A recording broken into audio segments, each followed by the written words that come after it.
When Anaconda, in silent conspiracy with the native spirits of the tropics, meditated and planned her return to the river, she had just turned 30. She was then a young serpent, 10 meters long, in the full bloom of her power.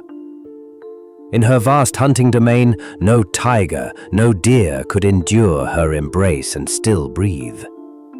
Under the tightening grip of her muscles, life simply slipped away, thinned to the point of death. Wherever the tall grasses swayed, betraying the passage of the great boa hungry, the marsh quivered.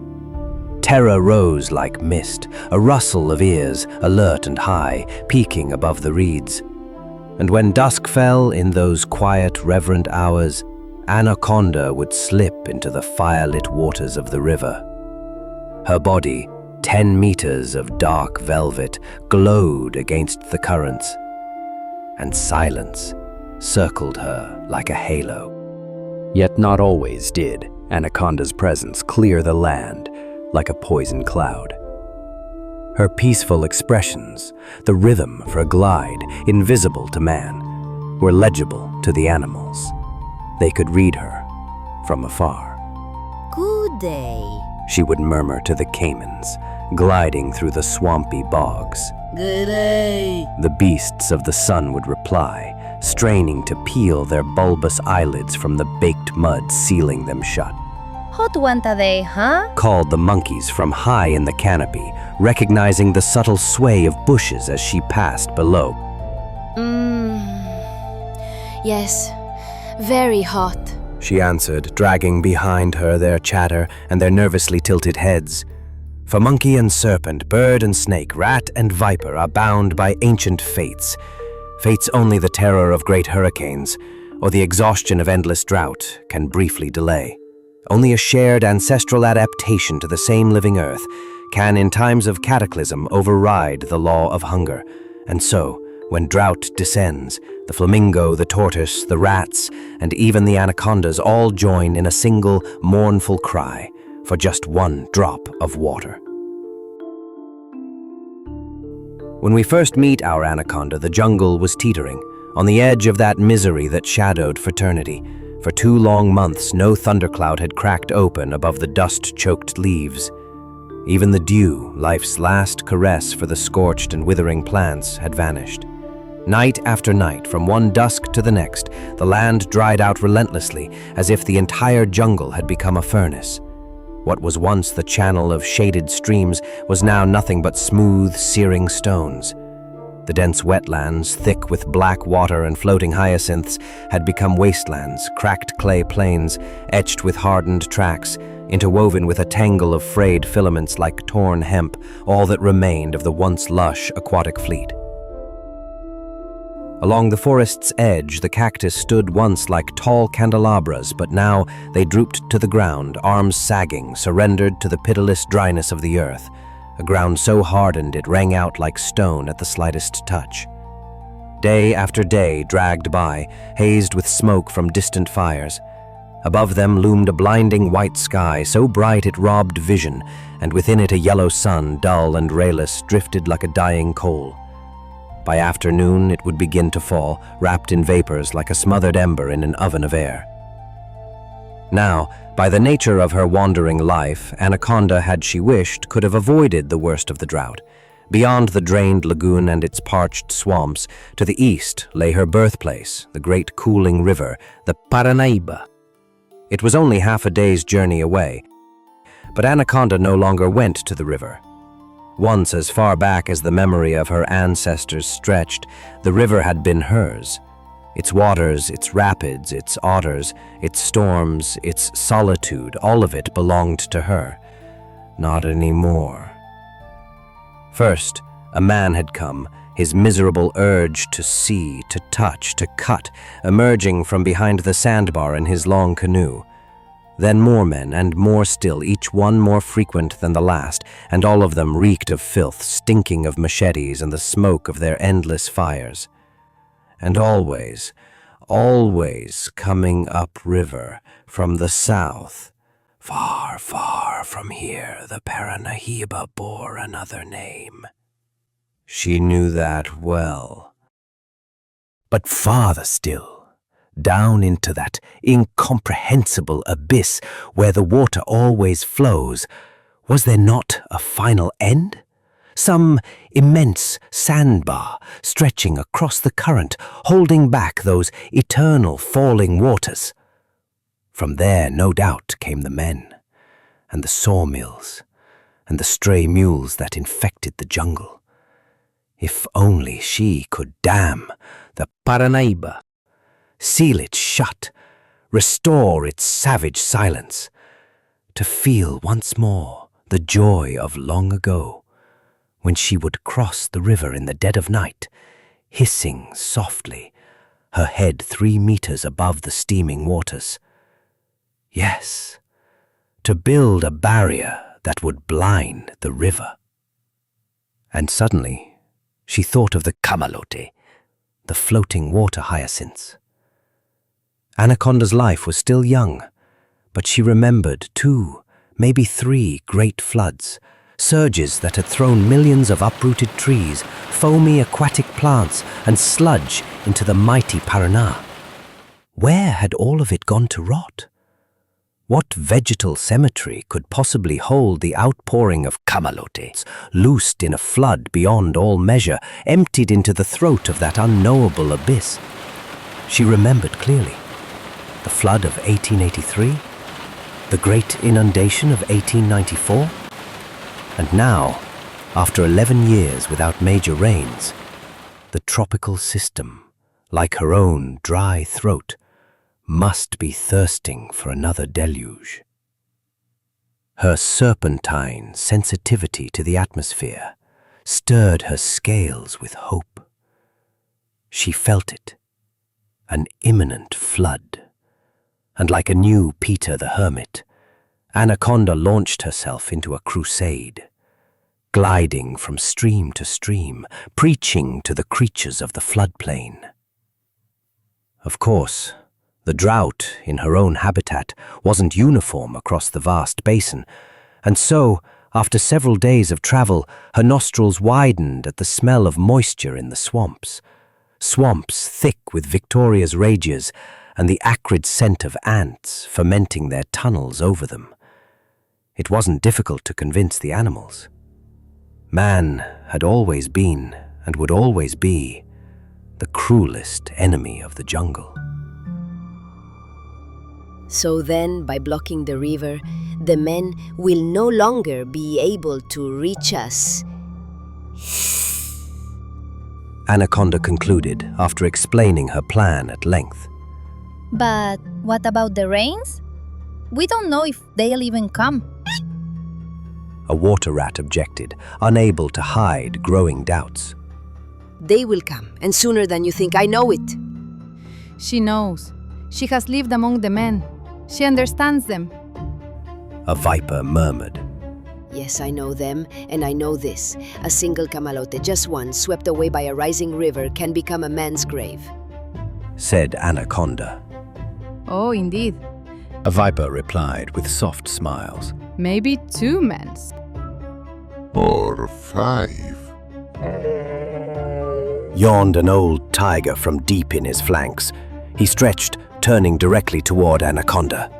But tell me something. He said, Are you really sure the camalotes will be enough to block the river? I'm just asking. Of course not. Anaconda admitted. Not just these. Not even all the ones that could detach from within a 200-league radius. But I must say, you've just asked the only question that troubles me. No, brothers. She continued. Not even all the camalotes from the Paranaíba and the Rio Grande, with all their tributaries, would be enough to form a 10-league barrier across the river. But I have great hope that the rains are widespread, that they'll flood the Paraguay basin too. You don't know it, but it's a mighty river, and if it rains there, as it surely will here, our victory is guaranteed. I only had those to rely on. I'd have already surrendered myself to the first Caipira, a hillbilly with a machete. Brothers, in those swamps, there are fields of camalotes so vast we wouldn't cross them even if we lived 10 lifetimes. Very well. Muttered one of the caimans sleepily. It is a beautiful country. But how will we know if it's raining there too? Our legs are too weak for long journeys. No, poor things. Anaconda smiled, exchanging a wry look with the capybaras sitting prudently 10 meters away. We won't make you go that far. I believe any bird could make the journey in 3 flights and bring us the good news. We are not just any birds. One of the toucans declared. It'll take us 100 flights because we fly badly. But we are not afraid of anyone. We'll go because we want to, not because anyone forces us. And we fear no one. Having run out of breath, the toucans gazed at everyone with their large golden eyes, rimmed in bright blue, utterly fearless. We are the ones who are afraid.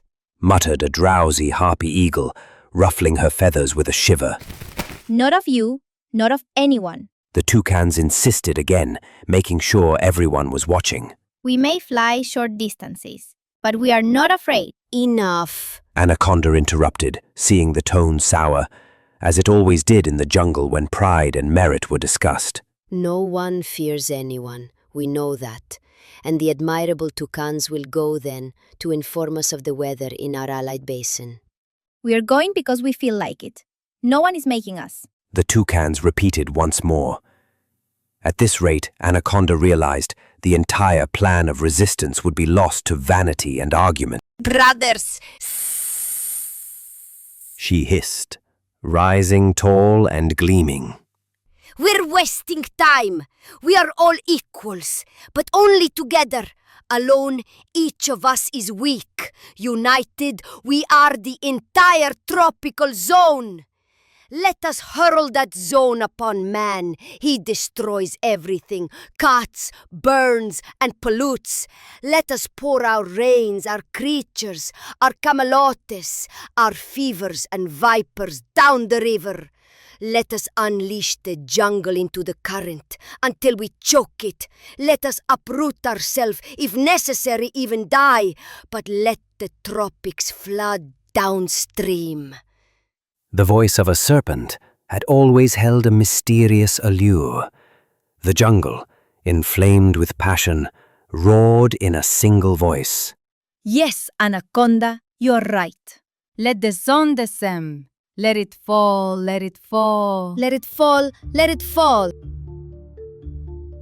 Anaconda finally breathed freely. The battle was won. The spirit, one might say the soul, of an entire region, with its climate, its flora and fauna, is hard to stir. But once its nerves are pulled taut by the anguish of drought, nothing inspires greater conviction than the promise of a flood. Yet back in her own habitat, to which the great boa had returned, the drought was reaching its limit. Well, Asked the anxious animals. are they with us? Will it rain again? Tell us, Anaconda, are you sure? I'm sure She answered. before this moon ends, we'll hear the thunder of rain in the forest. Rain, brothers, and it won't stop quickly.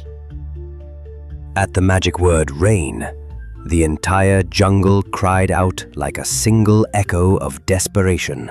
Rain, Rain, rain! Yes, and in abundance. But let's not rush when the storm breaks. We have powerful allies, and they'll send messengers when the moment comes. Watch the skies, always to the northwest. That's where the toucans will return from. When they come, victory will be ours. Until then, patience.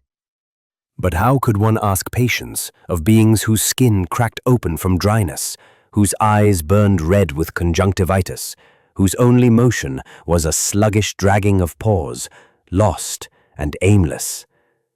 Day after day, the sun rose over mud that blazed with unbearable brightness, and it sank, suffocated in blood-colored vapors, without a shred of hope. Each night, Anaconda glided silently to the Paranaiba, straining in the shadows to sense the slightest tremble of rain moving across the waters from the unforgiving north.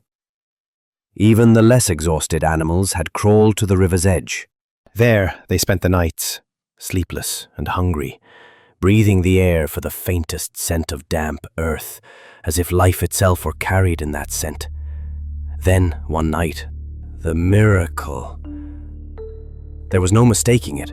The wind brought, to those desperate beings, the subtle breath of soaked leaves. Water! Water! Came the cry again through the desolate landscape, and the joy became complete when, 5 hours later at dawn, they heard, still far off, the deep, muffled roar of the jungle as it surrendered to the long-awaited flood. That morning, the sun shone, but no longer yellow. It burned orange, and by noon, it had vanished. Then the rain came. Thick, opaque, white like tarnished silver, drenching the parched earth. For 10 days and 10 nights, the deluge hovered over the jungle, suspended in mist. What had once been a desert of blazing light now stretched to the horizon in a calm, liquid sheet. The aquatic plants sprouted again, forming flat green rafts that visibly spread across the water until they joined with their sisters. But days passed, and no messengers came from the northwest. Anxiety returned. The crusaders began to murmur. They'll never come. Let's go, Anaconda. Soon it'll be too late. The rains are ending. They'll return. She said. Have patience, little ones. It's impossible that it hasn't rained there too. The toucans fly badly. They said it themselves. Maybe they're still on the way. Just 2 more days. Anaconda, though, was far from as confident as she appeared. What if the toucans had lost their way, confused by the steamy fogs of the jungle? What if, through some impossible misfortune, the northeast had not shared in the downpour that had flooded the north? Just half a day away, the Paranaiba was roaring under the torrents fed by its tributaries, and like doves waiting for a sign from the ark, the animals kept their eyes fixed on the northeast, toward the sky that held the promise of their campaign. Still, nothing. Until at last, through the curtain of a drizzle, soaked and shivering, the toucans returned, squawking loudly. Heavy rains! Rain throughout the entire basin, all white with water. A wild, triumphant howl tore through the jungle. Downstream. Victory is ours. Let's go at once. And not a moment too soon. The Paranaiba had risen so high that it was overflowing its banks. From the river to the great lagoon, the marshlands had become a calm sea, rocking gently with soft camalotes. To the north, the flooded sea, pressed by the swelling current, bent into a wide curve, licking the forest's edge and slowly sliding southward, pulled along by the swift flow. The moment had come. Before Anaconda's eyes, the entire tropical zone paraded past her, on the move, launched into battle. Water lilies born just yesterday, old reddish crocodiles, ants and tigers, camalotes and vipers. Foaming water, turtles, fevers, and the storm itself all streamed past, hailing Anaconda as they floated into the abyss of the great flood waters. And when she had seen it, when her jungle had joined the flood, Anaconda allowed herself to be carried along too. She floated into the Paranaiba, wrapping herself around a massive cedar tree that had been torn from its roots.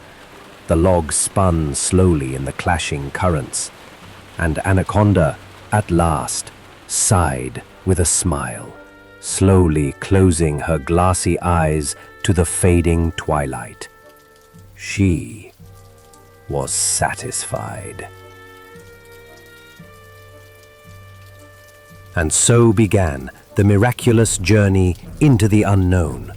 For what lay beyond the tall cliffs of pink sandstone, far past Guaira, where the river narrowed into gorges, she had no idea. She had once reached the Paraguay basin by way of the Taquari, as we've seen, but of the middle and lower Paraná, Anaconda knew nothing.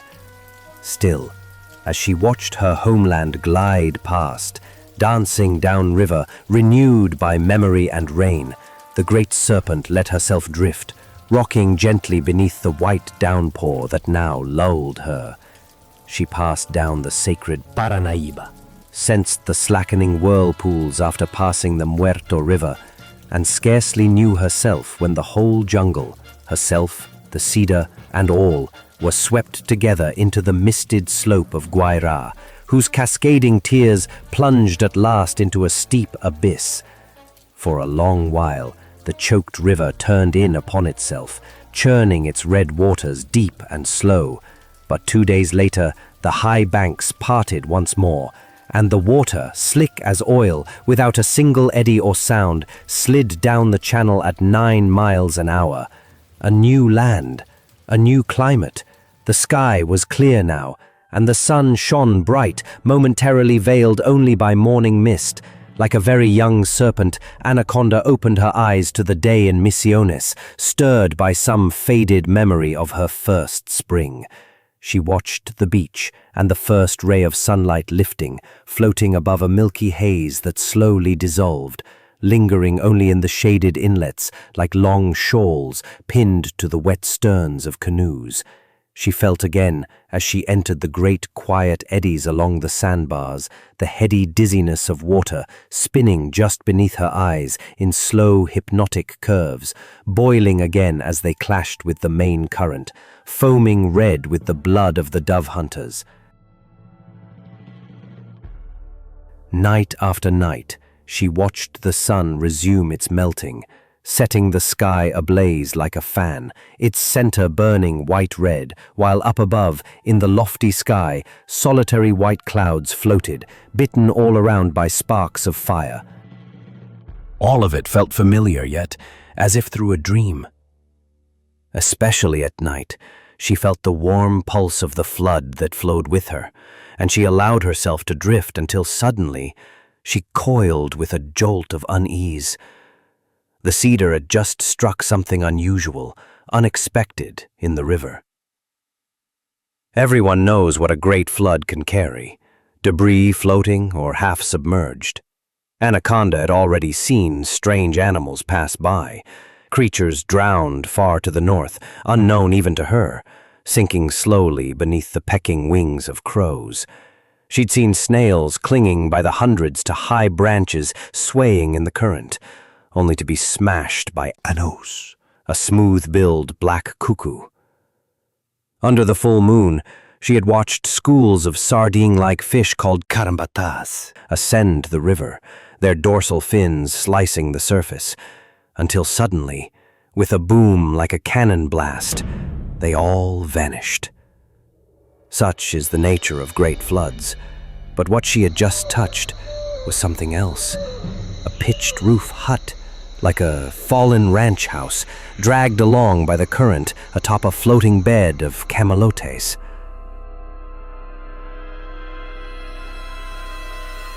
A hut, built precariously on swampy ground, undermined by rising water, possibly even sheltering a castaway who had made it aboard?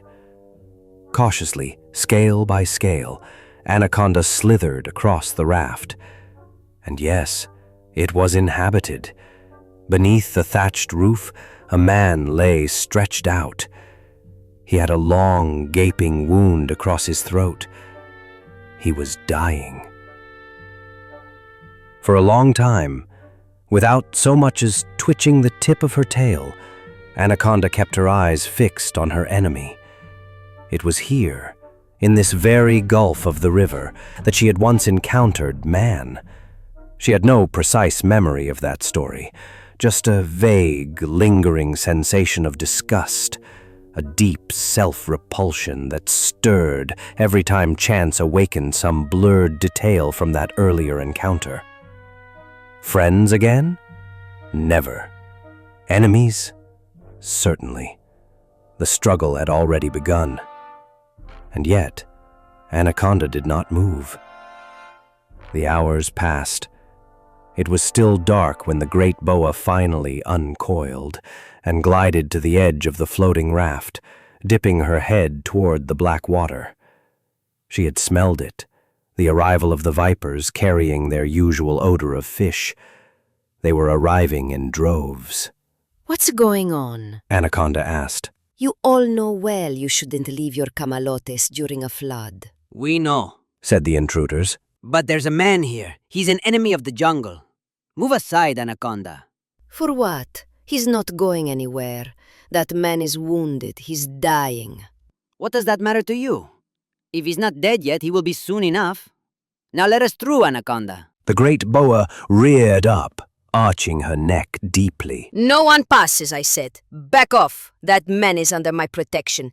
Anyone who comes close, beware. You beware. The vipers hissed in a shrill chorus, their venom glands swelling. Beware of what? Of what you're doing.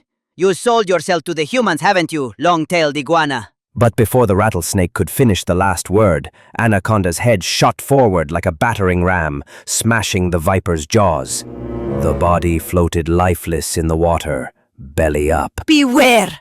Anaconda's voice rang out, sharp as a blade. There won't be a single viper left in all of Misiones if one of you dares approach again. Sold out, me, miserable creatures. Into the water, now! And listen carefully. Not by day, not by night, not at any hour do I want a viper near that man. Is that understood? Understood. Came a low, shadowy voice from a highly venomous Yararakusu pit viper nearby. But someday we'll demand an explanation from you, Anaconda. In another time. Anaconda replied. I gave an account to some of you, and they weren't satisfied. Watch yourself, pretty Yarara. And now, eyes open, and safe travels. Anaconda was not satisfied this time either. Why had she acted that way? What bound her to that man? A poor, miserable Mensu worker, clearly, agonizing with his throat torn open. Dawn was breaking.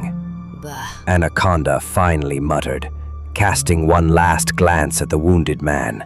Not even worth my trouble. Just another pitiful thing, like all the others. He's got maybe an hour left.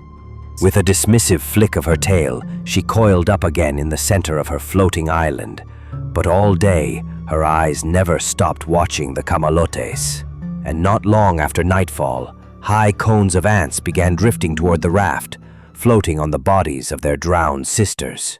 We are the ants, Anaconda. They said. And we have a complaint. That man on the raft is our enemy. We haven't seen him, but the vipers say he's there. They saw him. He's sleeping beneath the thatched roof. Kill him, Anaconda. No, sisters. Go back in peace. You're making a mistake, Anaconda. Then let the vipers do it. No! Don't you know the laws of floodwater?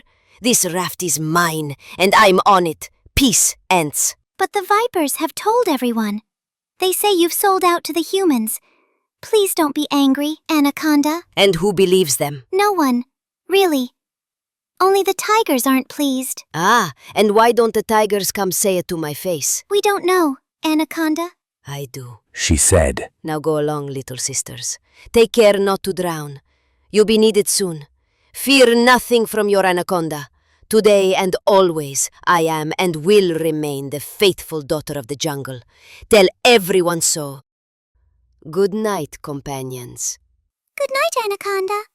The little ants chorused, hurrying away as the night swallowed them. Anaconda had already proven her intelligence and loyalty far too many times to be discredited by viper slander. Though her dislike for rattlesnakes and yararas was no secret, the vipers still played a vital role in the flood campaign. So much so that Anaconda herself swam long distances in an attempt to restore peace.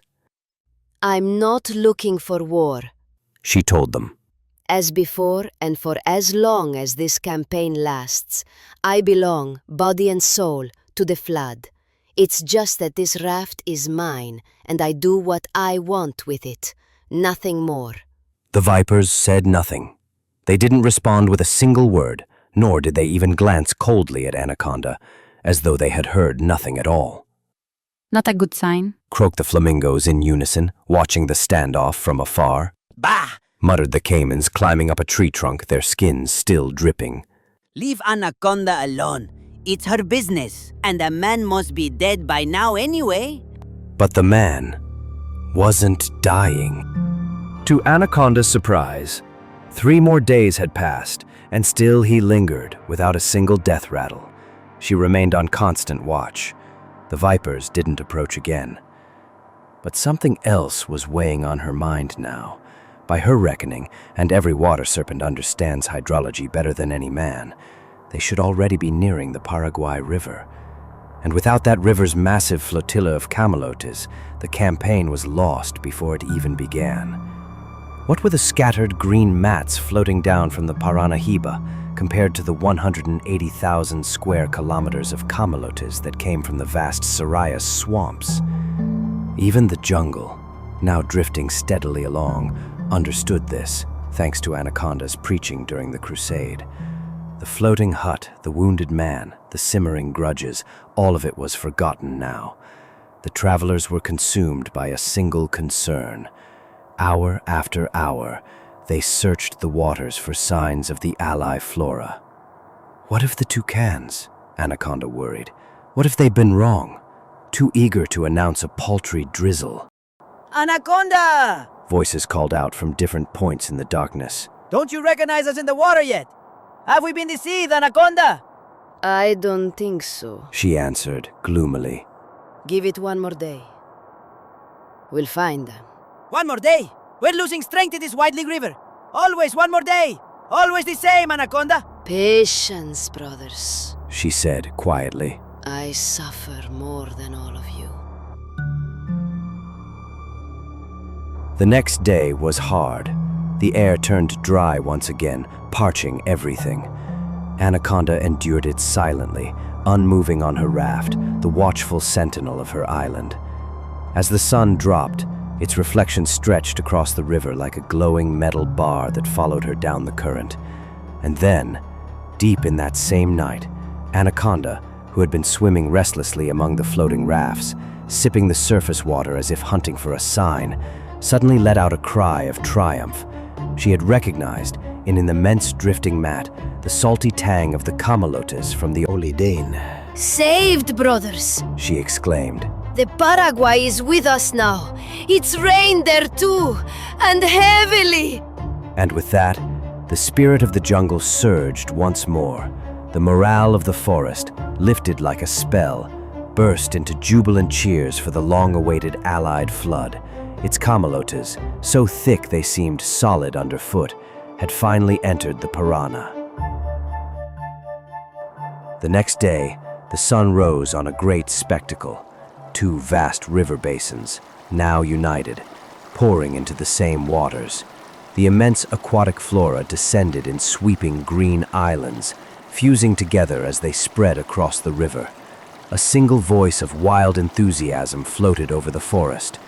Even the Camalotes close to shore, temporarily caught in a backflow, hesitated, spinning uncertainly as they chose their direction. Step by step, cried the voice of the flood as it pressed against resistance. And then the Camalotes, the logs laden with their jungle warriors, broke free and shot forward like arrows along the edge of the current. Let's go! Make way! Step by step! Came the cries from one riverbank to the other. Victory is ours! Anaconda believed it too. Her dream was within reach. Swollen with pride, she cast a triumphant glance toward the shadow of the hut. The man had died. He hadn't changed position. He hadn't moved a finger. His mouth hadn't closed, but he was dead. Probably had been for hours. Strangely, though it was expected, almost inevitable, Anaconda stood still, surprised. As if this dark-skinned Mensu had been supposed to live, to hang on for her somehow, despite his wounds and his species. What did he matter to her? She had defended him, yes, shielded him from the vipers, stood guard beneath the shadow of the flood, preserving what little hostile life he had left. But why? She didn't care to know. He would remain there, dead beneath the thatch, and she would never think of him again. Other things now demanded her attention. because a new threat Anaconda had not foreseen was beginning to loom over the fate of the flood. Soaked and broken down by the long journey through hot waters, the floating sargassum had begun to ferment. Thick bubbles rose to the surface through its gaps, and the softened seeds clung to its edges, clumping together into sticky masses. For a while, the high riverbanks had held the swelling waters, and the aquatic forest had spread to cover the entire river, so completely that no water was visible, only a green sea across the entire width. But now, as they reached lower ground, the flood, tired, lacking the courage of its early days, began to falter. It spilled out feebly into marshy flats, a trap laid by the land itself. Farther downstream, the great rafts broke apart, here and there, unable to resist the countercurrents. They drifted off into deep coves to dream their dreams of fecundity. Dulled by the motion, drunk on the softness of the air, the Camalotes surrendered to the backflow, gently riding the eddies of the Paraná, tracing 2 wide loops upstream, until at last they settled along the shore, to bloom. Even Anaconda was not immune to the fertile stupor that had overtaken the flood. She moved slowly from one side of her floating island to the other, unable to find rest anywhere. Near her, almost beside her, the dead man was decomposing. Anaconda kept returning to him, breathing in the warmth of fermentation as if she were in some dense corner of the jungle. Then she would slide her warm belly across the water, drifting for long stretches as in the springtime of her youth. But the water was no longer warm enough.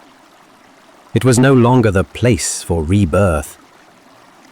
Beneath the thatched roof lay the dead Mensu. And what was his death, if not the final, futile gesture of a being she had guarded? Would nothing at all remain of him? Slowly, carefully, almost as if performing a ritual, Anaconda began to coil herself. And beside the man she had protected as fiercely as her own life, drawn by the fertile warmth of his decomposition, a final tribute, one the jungle might have understood, Anaconda began to lay her eggs. By then, the flood had been defeated. No matter how vast the allied river basins, no matter how violent the storms, the passion of the flora had burned out the strength of the great rising. The Camalotes still floated by, yes, but the voice that once rang out, step by step, had gone silent. Anaconda no longer dreamed. She saw it clearly now. The flood would dissolve into the immensity without ever having choked the river. Clinging to the man's warmth, she continued to lay her eggs. Eggs of life, seeds of her kind, with no hope left for herself. Now, in an endless field of cold water, the Camalotes scattered, drifting across the vast surface. Long, rounded waves gently rocked the ruined jungle, and its land animals, mute and lost, sank into the chill of the estuary. Far off on the horizon, steamships, the victors, darkened the clean sky with soot. One little vessel, trailing a white plume like a feathered crest, curiously nosed between the broken islands. Farther ahead, Anaconda stood upright on her raft. Even from a distance, her 10 powerful meters stood out to the curious eyes aboard. "There," shouted the first voice aboard the steamboat. "On that raft, look, a giant snake." What a monster! Cried another. And look, it's got a fallen heart. She must have killed the man who lived there. Or eaten him alive. These monsters don't spare anyone. Let's avenge the poor soul with a good bullet. Anaconda had seen the launch approaching, its little steam plume rising into the golden light of dawn, scattered across the estuary like dots of green. She watched it indifferently, but then she noticed a small puff of smoke rise from the bow of the boat, and a moment later her head struck the poles of the raft. She reared up again, puzzled. She had felt a dry tap somewhere on her body, perhaps on her head. She couldn't quite understand it, but still, she had the sense that something had happened. First, her body felt numb. Then came the strange desire to sway her neck, as if the world, not her head, were beginning to spin and darken. Suddenly she saw, before her eyes, her native jungle in a bright and vivid panorama. But it was upside down, and superimposed over it, the smiling face of the dead man appeared, faint but clear. I'm so sleepy, thought Anaconda, struggling to keep her eyes open. Her eggs, now immense, bluish, alive, spilled out from the hut, covering the entire raft. It must be time to sleep, she murmured, and thinking she was gently lowering her head to rest among her eggs, she dropped it to the floor and slipped into her final sleep.